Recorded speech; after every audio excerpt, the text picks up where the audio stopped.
If you thought last week threw a wrench into things, this week has just been downright lunacy. Yeah, we had a lot of 3 Overwatch over the past couple weeks, but the top level teams are closer than we've ever seen before. You genuinely might have a hard time believing these results. Hey folks, my name is Apostle, and this is Watching Overwatch, also known as WoW. It's a series that covers everything you need to know about what's been going on in the world of Overwatch Esports over the past week. Now, with playoff results and final standings coming in here, it's been a pretty important week, so let's go ahead and dive into it. As always though, before I spoil the results, here's the incredible matches that are worth taking time to go back and watch. First up in Japan, an absolute gigabanger between two titans, Lazuli and Varel. An absolute peak match that, despite some tech difficulties, is 100% worth the watch. Secondly, OWCS versus Virtus Pro. I don't know what OWCS had for breakfast that morning, but they looked monstrous in that game. Just incredible stuff to watch. And finally, in Korea, while there were a lot of great matches, and we even got another Falcons vs Crazy Raccoons matchup, for the sake of variety, check out Zeta vs Crazy Raccoons, where we actually saw Zeta show exactly why they finished second in the regular season. Now, let's jump into our results, starting with Japan, where in our semifinals round, we got two incredible games, honestly. The players are living up to the hype, and we're loving to see it. The first match was Lazuli vs Varel, which was a 7-map gigabanger. And while it had a tech issue that could honestly rival the Uncle Pause, it was well worth the wait. Varel ended up taking the win 4-3, but this match was maybe the best series that's come out of Japan so far. This game had everything. We got full holds, overtime rounds, a straight up ridiculous amount of hero variety. It was amazing. While every player had a moment to shine, I think KSG was really the X factor for me, as he looked incredibly talented on every tank, and he showed so much flexibility as well. Lazuli, they tried to control him. They banned 4 tanks compared to Varel's 2, but it wasn't enough.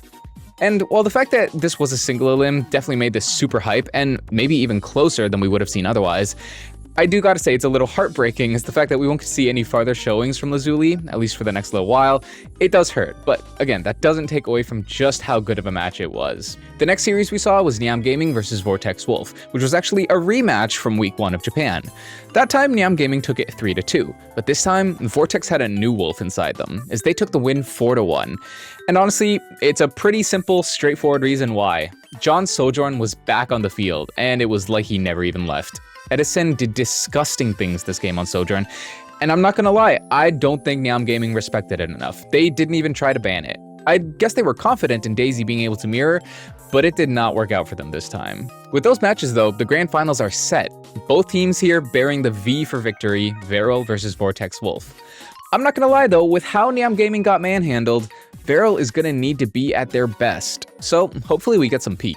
Now moving on, over in Pacific, we get a bit of a familiar story with the results here. Every region has a bit of a disparity between the top and the bottom teams, but Pacific really seems to feel it, as these matches are probably the safest bets in terms of scorelines. Miku Fan Club got a 3-0 over Fade, as expected. Mengang got a 3-0 over Trap 12, which at this point does seem to be par for them. They're a solid team in the region, and 99 Divine continues their utter domination with a 3-0 over Monster Gear Gaming. The one match to break the trend was Full House versus Antic Odium, which makes sense as they're both the most middle-of-the-pack teams here, both went in with 1 and 2 scorelines, but Full House finally showed that maybe they can pull ahead a little bit.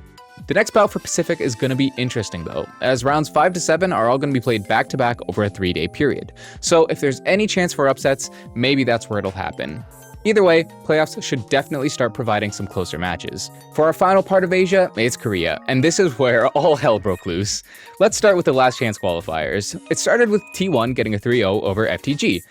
Normal enough, but then we got New Era versus Poker Face. These teams faced off only 6 days prior, and Poker Face got a 3-1 over New Era. But this time, no sir, complete reversal. New Era win 3-1. Genuinely just a total opposite performance from both teams. Now thankfully, FTG didn't turbo choke, and they went on to 3-0 New Era without dropping a point. But then, over in the seeding decider matches, just insanity. We began with a deceptively standard result. Crazy Raccoons took a 3-1 win over Wave.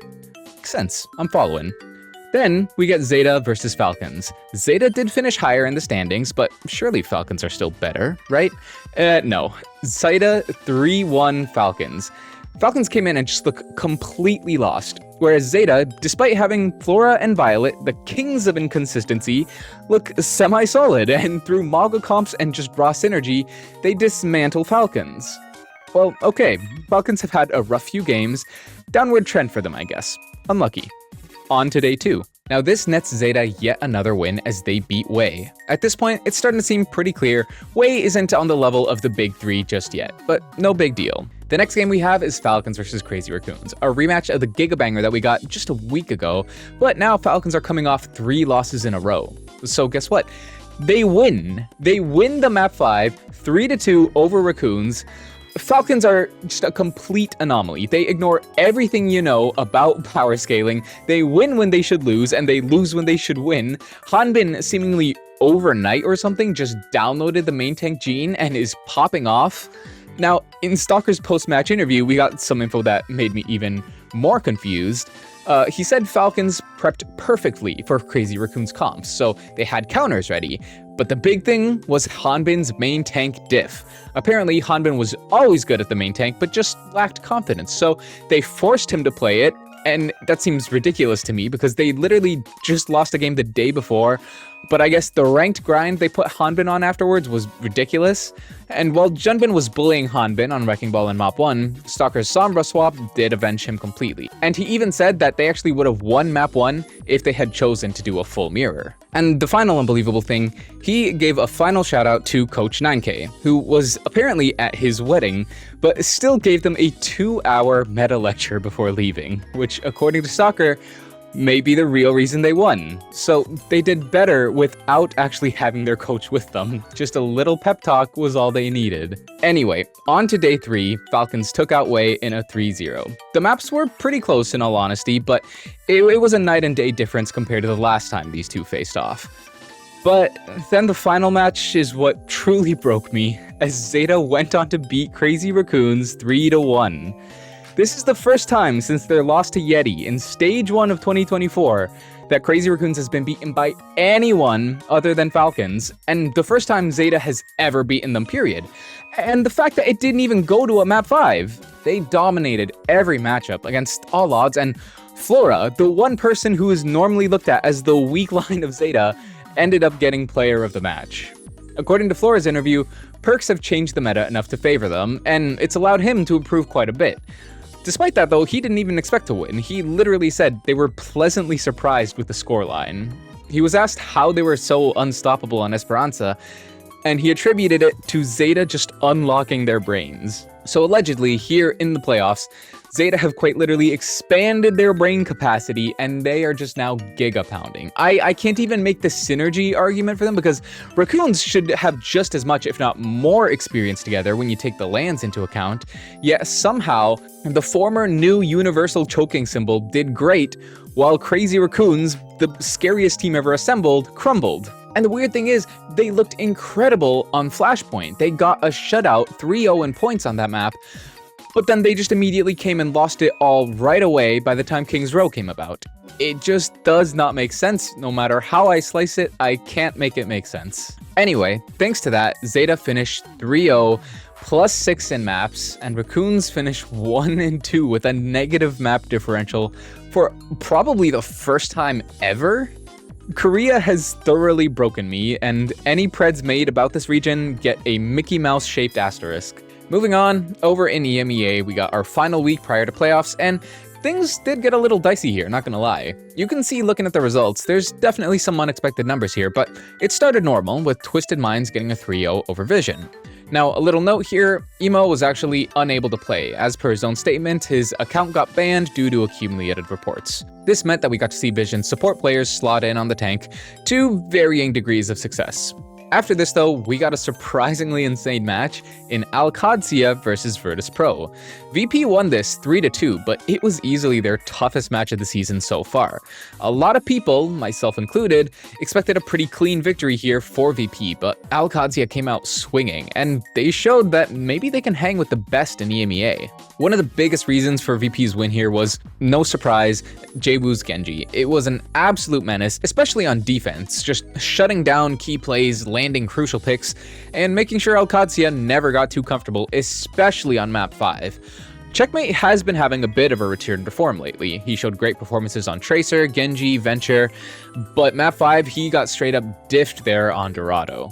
While OWCS didn't get the win, this was a pretty statement match for the team that has been kinda hard to gauge so far. If they keep up this level of play, they could be a real problem for the top teams in future matches.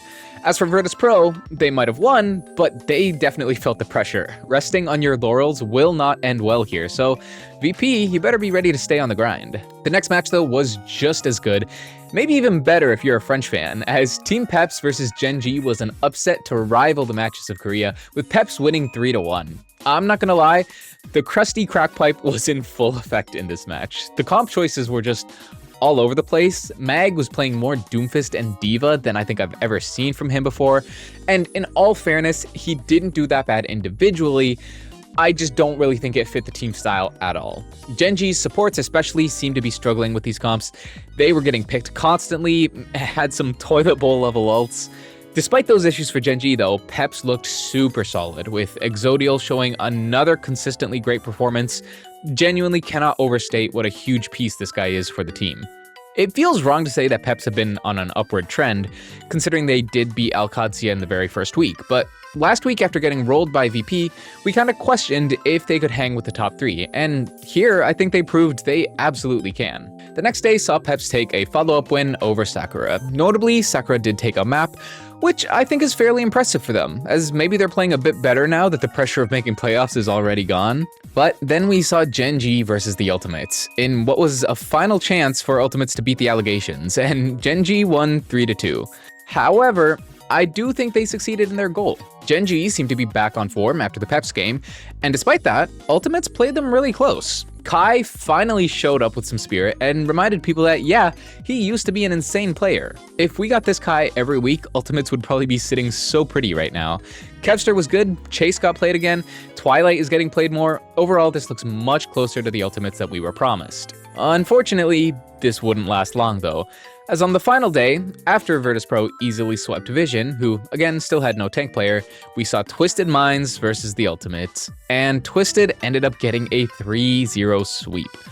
All the progress it looked like they made was just washed away and they were totally lost. They did play Chase for the entire time this match, but it somehow just led to even more of a disconnect. Now, a lot of people are going to call this a mid-off, but honestly, Twisted may be less mid than we think. The first couple matches for them was just a really bad meta read, and after that, they beat Peps, swept Sakura, Vision, and now Ultimates, and they only got swept by Virtus Pro, which is undeniably the #1 team in the region. Objectively, it's not that bad. Especially when we look at the final standings here and we realize that they're comfortably above the Ultimates, who are sitting on the relegation line. We also see that now Team Peps are able to finish above Gen G in second place thanks to winning that head-to-head. It's a huge result considering they're a non-partnered team. Now though, we just need to wait to see who VP is going to pick between Alcadzia and Gen G for their first opponent, and then playoffs will be all set. Finally though, we get to North America, which, despite being the most normal region this week, did still kind of get its upset as well. Looking at the results, you can see things were about standard, though Avidity and Rad each managed to get one off Timeless and Nightmare respectively. After that though, Liquid swept Avidity, Rad swept Amplify, and SSG swept Shikigami. The final day though, things got kinda hype as we got our top 4 teams on the field, and it started with Nightmare sweeping Liquid. Now, I can't lie, this was basically a team gap. Every player for Nightmare just gapped their counterparts, and while some of it was thanks to Zera just being on Demon Time, some of it was also due to Vega trying to make Violet jealous with his Ajaxes. And UV, he had an incredible game as well, easily surpassing RuPaul in terms of value generated for this team to capitalize on. Now, I know this might seem bad, 3 Overwatch, yeah, not the most hype, but for the teams in the top 4 to be this close and trade games this often, personally, I'm of the opinion that that's incredible for viewer value. I genuinely have no clue who's going to come out on top from the playoffs now, and that's super exciting. Liquid may have been beaten today, but with some better bans or perk selections, who knows what could change. Our final match was SSG versus Timeless, which was much more decisive as Spacestation won 3-1. Now, I'm not gonna lie, Chopper was pretty silent this match, and Riker had a terrible time trying to play dive into CJ's groggy sleep darts.